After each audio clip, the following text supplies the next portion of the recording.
Capítulo 5. La isla del Tonal. Don Juan y yo volvimos a vernos a eso del mediodía siguiente, en el mismo parque. Él lucía aún su traje café. Tomamos asiento en una banca, se quitó el saco, lo dobló con gran cuidado, pero a la vez con un aire de suprema indiferencia, y lo puso en la banca. Su despreocupación era muy estudiada y, sin embargo, completamente natural. Me sorprendí mirándolo con fijeza. Él parecía al tanto de la paradoja que me presentaba, y sonrió. Enderezó su corbata. Llevaba una camisa beige de manga larga. Le quedaba muy bien. Traigo todavía mi traje porque quiero decirte algo de gran importancia, dijo, dando palmadas en mi hombro. Ayer te salieron las cosas muy bien, así que ya es hora de llegar a ciertos arreglos finales. Hizo una larga pausa. Parecía estar preparando una declaración. Tuve una sensación extraña en el estómago. Mi suposición inmediata fue que don Juan iba a darme allí mismo la explicación de los brujos. Se puso en pie un par de veces y se paseó de un lado a otro frente a mí, como si le resultara difícil dar voz a lo que tenía en mente. Vamos al restaurante de enfrente a comer algo, dijo finalmente. Desdobló el saco, y antes de ponérselo me mostró que tenía forro completo. Hecho a la medida, dijo, y sonrió como si eso lo enorgulleciera, como si le importara. Tengo que llamarte la atención sobre estas cosas, porque si no, no lo notarías, y es importante que tengas en cuenta que mi forro es completo. Tú te das cuenta de todo solo cuando piensas que así debes hacerlo, pero la condición de un guerrero, es darse cuenta de todo en todo momento. Mi traje y todos estos adornos son importantes porque representan mi condición en la vida. O mejor dicho, la condición de una de las dos partes de mi totalidad. Esta discusión ha estado pendiente, por muchos años. Yo sé que esta es la hora de tenerla. Todos los puntos de esta discusión tienen que estar, sin embargo, perfectamente cortados, de lo contrario no tendrá sentido. Quise que mi traje te diera la primera pista. Creo que ha cumplido su misión. Ahora es tiempo de hablar, porque en los asuntos de este tema, no hay comprensión completa sin palabras. ¿Cuál es el tema, don Juan? La totalidad de uno mismo. Se puso en pie abruptamente y me guió a un restaurante en un gran hotel al otro lado de la calle. Una recepcionista con cara de pocos amigos nos dio una mesa dentro, en un rincón ciego. Obviamente, los lugares preferentes estaban cerca de las ventanas. Dije a don Juan que la mujer me recordaba a otra encargada, en un restaurante de Arizona donde él y yo comimos una vez, la cual nos preguntó, antes de darnos el menú, si teníamos dinero suficiente para pagar. Es muy natural lo que le pasa a esta pobre mujer, dijo don Juan, como simpatizando con ella. Los chicanos no le caen bien, así como a la otra. Rió suavemente. 2 o 3 personas, en las mesas adyacentes, volvieron la cabeza y nos miraron. Don Juan dijo que sin saberlo, o quizás incluso contra sus propias intenciones, la recepcionista nos había dado la mejor mesa en todo el local, una mesa donde podíamos hablar, y yo podía escribir hasta hartarme. Acababa de sacar del bolsillo mi bloc de notas, y de ponerlo en la mesa, cuando de pronto el mesero se cirnió sobre nosotros. También parecía de mal humor. Nos miraba con aire de reto. Don Juan procedió a ordenar una comida muy complicada. Pedía sin ver el menú, como si lo conociese de memoria. Yo me hallaba desconcertado, la aparición del mesero fue inesperada y no me dio tiempo de leer el menú, de modo que le dije que me trajera lo mismo. Te apuesto a que no tienen lo que ordené, me susurró don Juan al oído. Estiró brazos y piernas y me indicó relajarme y ponerme cómodo, porque la comida tardaría eternidades. Estás en cierto trecho del camino, muy agudo y peligroso. Quizás esta sea la última encrucijada, y también, quizá, la más difícil de entender. Algunas de las cosas que te voy a señalar hoy, probablemente nunca serán claras. De todos modos, no se supone que sean claras. Con que no te preocupes ni te desalientes. Todos nosotros somos una bola de idiotas cuando entramos en el mundo de la brujería, y entrar en ese mundo no nos garantiza, en ningún sentido, que cambiaremos. Algunos seguimos idiotas hasta el fin. Me gustó que se incluyera entre los idiotas. Supe que no lo hacía por bondad, sino como recurso pedagógico. No te agites si no comprendes lo que voy a decirte, continuó. Teniendo en cuenta tu temperamento, temo que te rompas la crisma tratando de entender. No lo hagas. Lo que voy a decirte sirve solo para señalar una dirección. Tuve un súbito sentimiento aprensivo. Las admoniciones de don Juan me refundieron en una especulación interminable. Otras veces me había lanzado advertencias por el estilo, e invariablemente, aquello sobre lo cual me advertía había resultado devastador. Me pongo muy nervioso cuando usted habla así, dije. Ya se repuso calmadamente. Trato, a propósito, de tenerte alerta. Necesito tu atención, toda tu atención. Hizo una pausa y me miró. Reí nerviosa, involuntariamente. Supe que don Juan quería estirar al máximo las posibilidades dramáticas de la situación. No te digo todo esto por crear un efecto, dijo como si leyera mis pensamientos. Simplemente te estoy dando tiempo de hacer los ajustes del caso. En ese instante, el mesero se detuvo a nuestro lado para anunciar que no tenían lo que habíamos ordenado. Don Juan rió en alta voz y pidió tortillas y frijoles. El mesero torció despectivamente la boca y dijo que no servían eso, sugirió filete o pollo. Optamos por una sopa. Comimos en silencio. No me gustó la sopa, ni pude terminarla, pero don Juan vació su propio plato. Me he puesto mi traje, dijo de repente, para hablarte de algo que ya conoces pero que necesita aclararse si va a ser efectivo. He esperado hasta ahora, porque Genaro siente que no solo debes estar dispuesto a emprender el camino del conocimiento, sino que tus esfuerzos, por sí mismos, deben ser lo bastante impecables para hacerte digno de tal conocimiento. Te has portado muy bien. Ahora te diré cuál es la explicación de los brujos. Hizo una nueva pausa, se frotó las mejillas y jugó con su lengua dentro de la boca, como si se palpara los dientes. Voy a hablarte del tonal y del nahual, dijo, y me dirigió una mirada penetrante. Esta era la primera vez que usaba esos dos términos en mi presencia. Yo tenía una vaga familiaridad con ellos, gracias a la literatura antropológica sobre las culturas de México Central.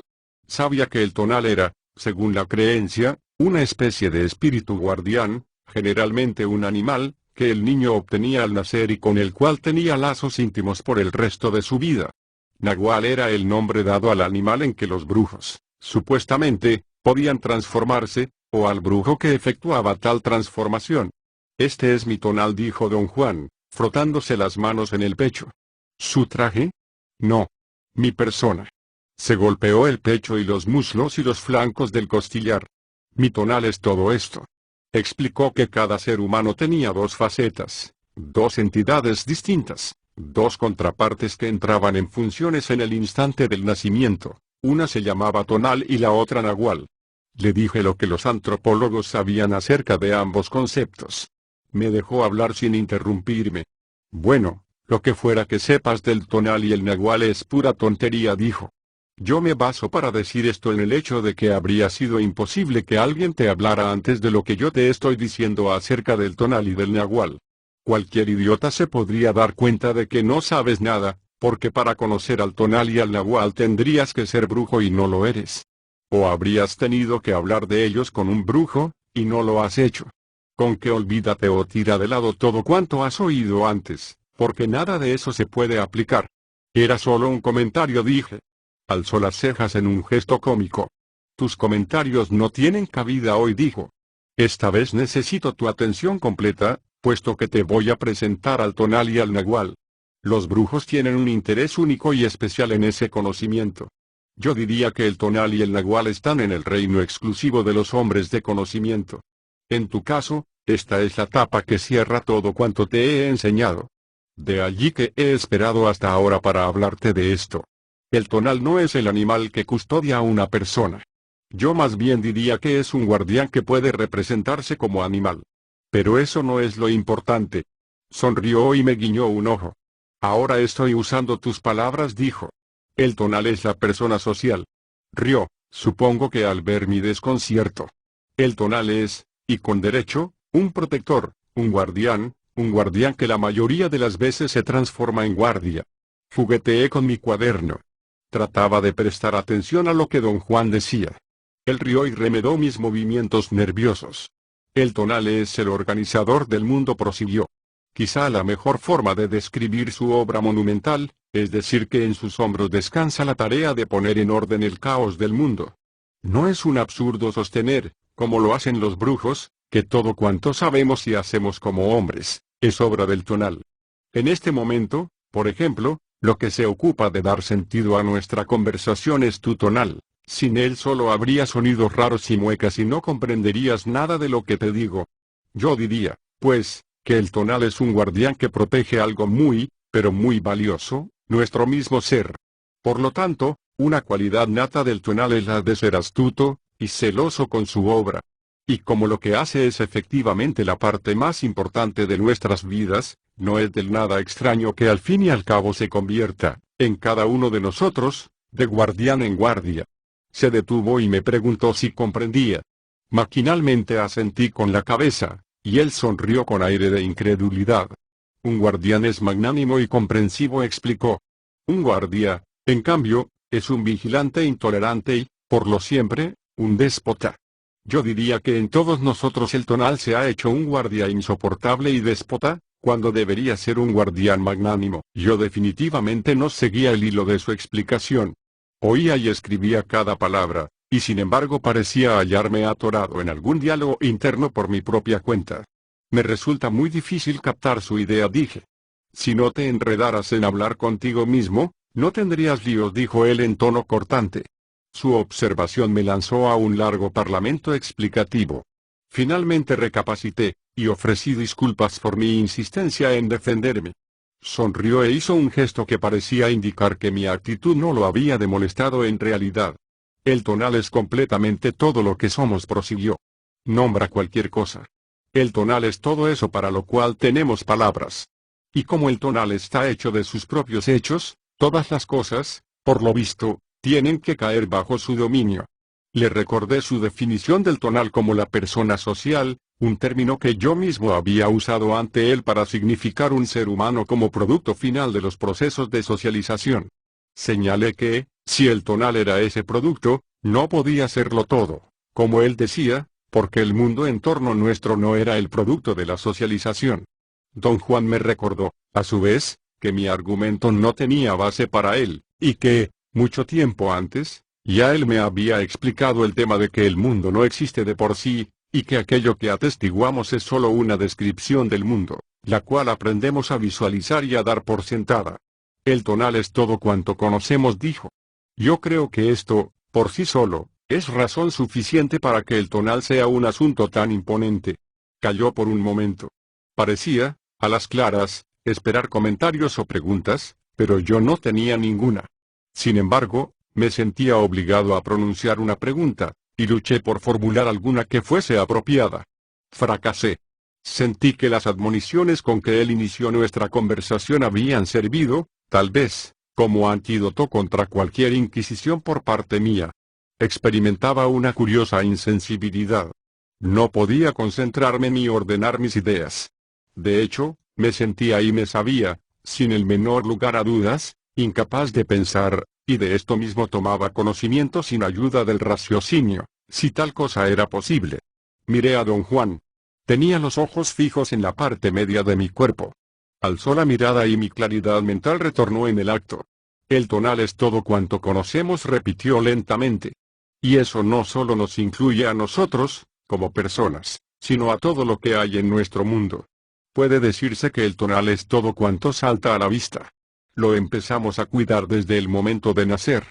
En el momento en que tomamos la primera bocanada de aire, también ese mismo aire es poder para el tonal. Así que, es muy apropiado decir que el tonal de un ser humano está ligado íntimamente a su nacimiento. Debes recordar este punto. Es de gran importancia para entender todo esto. El tonal empieza en el nacimiento y acaba en la muerte. Quise recapitular todas las ideas expresadas. Llegué incluso a abrir la boca para pedirle repetir los puntos clave de nuestra conversación, pero, para mi asombro, no pude vocalizar mis palabras. Sufría una incapacidad en extremo curiosa, mis palabras pesaban y yo no tenía ningún control sobre esa sensación. Miré a don Juan para indicarle que no podía hablar. Él tenía nuevamente la vista clavada en el área alrededor de mi estómago. Alzó los ojos y preguntó cómo me sentía. Las palabras fluyeron de mi boca como si algo me hubiera destapado. Le dije que había tenido la peculiar sensación de no poder hablar ni pensar, pese a que mis ideas eran claras como el cristal. ¿Tus ideas eran claras como el cristal? Preguntó. Me di cuenta entonces de que la claridad no había correspondido a mis ideas, sino a mi percepción del mundo. ¿Me está usted haciendo algo, don Juan? Pregunté. Estoy tratando de convencerte de que tus comentarios no son necesarios, dijo, y rió. O sea, ¿que usted no quiere que yo haga preguntas? No, no. Pregunta lo que quieras, pero no dejes que tu atención vacile. Hube de admitir que la inmensidad del tema me había distraído. Todavía no puedo entender, don Juan, lo que quiso usted decir con la frase de que el tonal es todo, dije tras una pausa momentánea. El tonal es lo que construye el mundo. ¿Es el tonal el creador del mundo? Don Juan se rascó las sienes. El tonal construye el mundo solo en un sentido figurado. No puede crear ni cambiar nada, y sin embargo construye el mundo porque su función es juzgar, y evaluar, y atestiguar. Digo que el tonal construye el mundo porque atestigua y evalúa al mundo de acuerdo con las reglas del tonal. En una manera extrañísima, el tonal es un creador que no crea nada. O sea que, el tonal inventa las reglas por medio de las cuales capta el mundo. Así que, en un sentido figurado, el tonal construye el mundo. Tarareó una melodía popular, golpeando con los dedos un lado de su silla, para llevar el ritmo. Sus ojos brillaban, parecían centellear. Chasqueó la lengua, meneando la cabeza. No entiendes ni jota, dijo con una sonrisa. Sí le entiendo. No hay problema, dije, pero no sonó muy convincente. El tonal es una isla, explicó. La mejor manera de describirlo es decir que el tonal es esto. Pasó la mano sobre la superficie de la mesa. Podemos decir que el tonal es como la superficie de esta mesa. Una isla.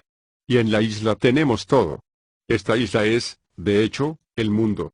Hay un tonal que es personalmente para cada uno de nosotros, y hay otro que es colectivo para todos nosotros en cualquier momento dado, al cual llamamos el tonal de los tiempos. Señaló las hileras de mesas en el restaurante. Mira. Cada mesa tiene la misma configuración. Hay ciertos objetos presentes en todas.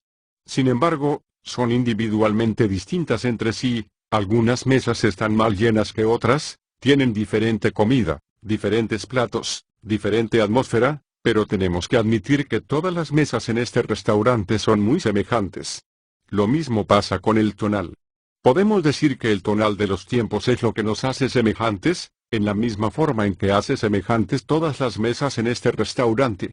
No obstante, cada mesa por separado es un caso individual, lo mismo que el tono personal de cada uno de nosotros.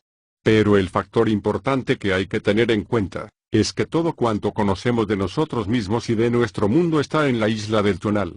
¿Ves lo que quiero decir? Si el tonal es todo cuanto conocemos de nosotros mismos y de nuestro mundo, ¿qué es entonces el nahual? El nahual es la parte de nosotros mismos con la cual nunca tratamos. Como dijo usted, el nahual es la parte de nosotros para la cual no hay descripción, ni palabras, ni nombres, ni sensaciones, ni conocimiento. Esa es una contradicción, don Juan. En mi opinión, si no puede sentirse ni describirse ni nombrarse, no puede existir. Es una contradicción nada más en tu opinión. Ya te lo advertí, no te rompas la crisma tratando de entender esto. ¿Diría usted que el nahual es la mente? No. La mente es un objeto encima de la mesa. La mente es parte del tonal. Digamos que la mente es la salsa picante. Tomó una botella de salsa y la puso frente a mí. ¿Es el nahual el alma? No. El alma también está en la mesa. Digamos que el alma es el cenicero. ¿Es el nahual los pensamientos? No. Los pensamientos también están en la mesa. Los pensamientos son como los cubiertos. Cogió un tenedor y lo puso junto a la salsa y el cenicero. ¿Es un estado de gracia? ¿El cielo? Tampoco es eso. Eso, sea lo que fuera, también es parte del tonal. Es, digamos, la servilleta. Seguí proponiendo formas de describir aquello a lo que él aludía: intelecto puro, psique, energía, fuerza vital, inmortalidad, principio vital. Por cada cosa que yo nombraba, él hallaba en la mesa un objeto que servía de contraparte y lo ponía frente a mí, hasta que todo cuanto había en la mesa quedó apilado en un montón. Don Juan parecía disfrutar enormidades. Soltaba risitas y se frotaba las manos cada vez que yo nombraba otra posibilidad. ¿Es el nahual el ser supremo, ¿El omnipotente, Dios? Pregunté. No. Dios también está en la mesa. Digamos que Dios es el mantel. Hizo, en broma, el gesto de jalar el mantel para amontonarlo con los otros objetos que había puesto frente a mí. Pero, ¿dice usted que Dios no existe? No. No dije eso. Solo dije que el Nahual no era Dios, porque Dios es un objeto de nuestro tonal personal y del tonal de los tiempos. El tonal es, como ya dije, todo lo que creemos que es parte del mundo, incluyendo a Dios, por supuesto. Dios no tiene otra importancia que la de ser parte del tonal de nuestro tiempo. Según yo lo entiendo, don Juan, Dios es todo. ¿No estamos hablando de lo mismo? No. Dios es solamente todo aquello en lo que puedes pensar, por eso, propiamente hablando, Dios no es sino otro objeto en la isla. Dios no puede ser visto cuando uno quiere, solo podemos hablar de él. En cambio, el Nahual está al servicio del guerrero. Puede ser visto, pero no se puede hablar de él. Si el Nahual no es ninguna de las cosas que he mencionado, dije, quizá pueda usted decirme el sitio donde se encuentra. ¿Dónde está? Don Juan hizo un amplio ademán y señaló el área más allá de los confines de la mesa. Movió la mano como si, con el dorso, limpiara una superficie imaginaria que rebasara los bordes de la mesa. El Nahual está allí y dijo. Allí, alrededor de la isla. El Nahual está, allí, donde el poder se cierne. Desde el momento de nacer sentimos que hay dos partes en nosotros. A la hora de nacer, y luego por algún tiempo después, uno es todo Nahual. En ese entonces, nosotros sentimos que para funcionar necesitamos una contraparte a lo que tenemos. Nos falta el tonal y eso nos da, desde el principio, el sentimiento de no estar completos. A esas alturas el tonal empieza a desarrollarse y llega a tener una importancia tan absoluta para nuestro funcionamiento que opaca el brillo del Nahual, lo avasalla, y así nos volvemos todo tonal. Desde el momento en que uno se vuelve todo tonal, no hacemos otra cosa sino aumentar esa vieja sensación de estar incompletos, esa sensación que nos acompaña desde el momento de nacer y que nos dice constantemente que hay otra parte de nosotros que nos haría íntegros. A partir del momento en que somos todo tonal, empezamos a hacer pares. Sentimos nuestros dos lados, pero siempre los representamos con objetos del tonal. Decimos que nuestras dos partes son el alma y el cuerpo, o la mente y la materia, o el bien y el mal, Dios y Satanás. Nunca nos damos cuenta, sin embargo, de que solo estamos haciendo parejas con las cosas de la isla, algo muy semejante a hacer parejas con café y té, o pan y tortillas, o chile y mostaza. Somos de verdad animales raros. Nos creemos tanto y, en nuestra locura, creemos tener perfecto sentido. Don Juan se puso en pie y me apostrofó como un orador. Me señaló con el índice e hizo temblar su cabeza.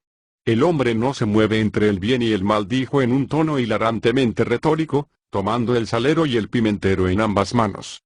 Su verdadero movimiento es entre lo negativo y lo positivo. Dejó la sal y la pimienta y cogió un tenedor y un cuchillo. Lo dicho es un error.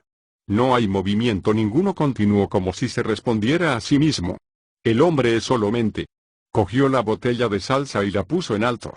Luego la dejó. Como puedes ver, dijo suavemente, podríamos muy fácilmente reemplazar mente por salsa de chile y acabar diciendo, el hombre es solo salsa de chile. El hacer eso no nos volvería más dementes de lo que ya estamos. Mucho me temo no haber hecho la pregunta correcta, dije. Quizá podríamos llegar a una mejor comprensión si preguntara qué puede uno hallar, específicamente, en el área más allá de la isla. No hay manera de responder eso. Si yo te dijera, nada, solo haría al Nahual parte del tonal. Todo cuanto puedo decir es que allí, más allá de la isla, uno encuentra al Nahual. Pero, cuando usted lo llama Nahual, ¿no lo coloca también en la isla? No. Lo llamé Nahual solamente para que te dieras cuenta de él. Muy bien. Pero al darme cuenta de él también he dado el primer paso para convertirlo en un nuevo objeto de mi tonal. Creo que no me comprendes. Yo he nombrado al tonal y al Nahual como un par verdadero. Eso es todo lo que he hecho. Me recordó que en una ocasión, al tratar de explicarle mi insistencia en el significado, discutí la idea de que acaso los niños no fueran capaces de concebir la diferencia entre padre y madre hasta que no se desarrollaran lo suficiente en el manejo del significado, y que tal vez creerían que la diferencia estaba radicada en que padre usa pantalones y madre usa faldas, o en otras diferencias relativas al corte de pelo, o al tamaño del cuerpo, o a la ropa. Por cierto que hacemos lo mismo con las dos partes de nosotros, dijo. Sentimos que en nosotros hay otro lado. Pero cuando tratamos de precisar cuál es ese otro lado, el tonal se apodera de la batuta y, como director, es un fracaso.